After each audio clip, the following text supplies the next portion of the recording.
dans le prochain épisode de Demain nous appartient. Pendant que Victoire tente de comprendre ce qui déclenche son cauchemar récurrent, Sandrine révèle à Morgane son secret. Sophia est prise de remords après avoir préféré Gabriel à Arthur. Capture d'écran TF1. Attention, les paragraphes qui suivent contiennent des spoilers sur l'épisode de Demain nous appartient diffusé lundi soir sur TF1. Si vous ne voulez rien savoir, ne lisez pas ce qui suit. Lundi 5 août dans Demain nous appartient. Sandrine veut garder son secret à tout prix. Aurore et Georges enquêtent sur la mort de Francis Lecomte. Il a été brutalement assassiné à main nue, et la force employée laisse présager un agresseur masculin. Par ailleurs, Aurore découvre en étudiant les contes des Lazari que Lecomte les faisait chanter depuis 30 ans, soit depuis la disparition de Guillaume. Georges développe alors une piste. Le meurtrier de Guillaume a pu vouloir se débarrasser du maître chanteur des Lazari de peur d'être découvert. Il connaissait donc son identité. Aurore acquiesce, et décide de remonter la piste du dernier client connu de Lecomte. Pendant ce temps, Sandrine, bouleversée par la situation, en vient à souhaiter que sa mère ne survive pas à son coma. Morgane l'incitait à se confier, et sa compagne lui avoue alors le lourd secret qui pèse sur elle depuis des années. Pour Morgane, Victoire a le droit de connaître la vérité, mais Sandrine refuse, malgré la souffrance traversée par sa jeune sœur.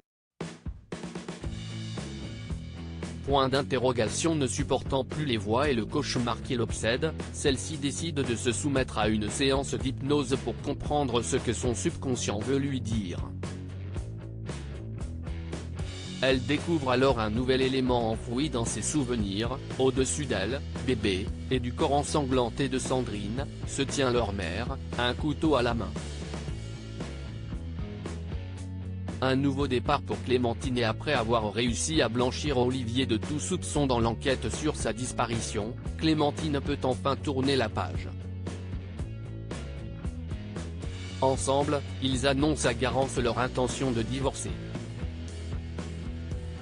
La jeune fille, qui part étudier à Toulouse à la rentrée, ira vivre chez ses grands-parents pendant un temps. Mais lors de la signature des papiers du divorce dans le cabinet d'avocats, Olivier tombe des nues en apprenant que Clémentine souhaite vendre la maison de campagne dont il avait hérité, et récupérer la moitié de la somme pour financer son projet professionnel, la création d'une salle de sport pour personnes handicapées. Olivier refuse tout d'abord, mais est bien obligé de céder lorsque Clémentine lui rappelle tous les risques qu'elle a pris pour l'innocenter, et ce malgré tout le mal qu'il avait fait à Maxime. Pour le faire céder, elle le menace de raconter à leur fille qu'il a refusé de l'aider dans la création de sa salle de sport. À l'issue de la signature, elle mentionne à son avocat le contenu de son projet. Intéressé, celui-ci la renvoie vers Victor, un de leurs collègues à la recherche de projets dans lesquels investir.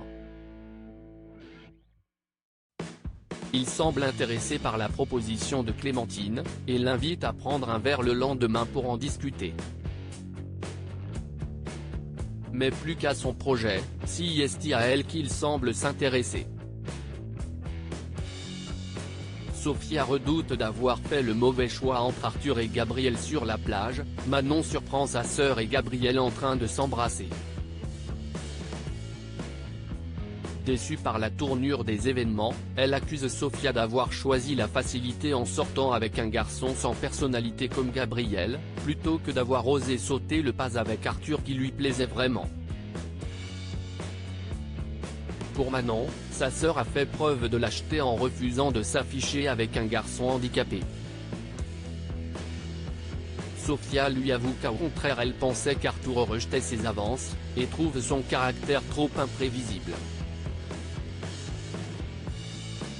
Elle invite toutefois le garçon à boire un verre pour l'informer que Gabriel et elle sont en couple. Embarrassée, elle lui demande si leur amitié tient toujours. Arthur accepte. Mais Sofia ignore que Manon et lui échafaudent un plan pour lui obtenir une deuxième chance avec elle.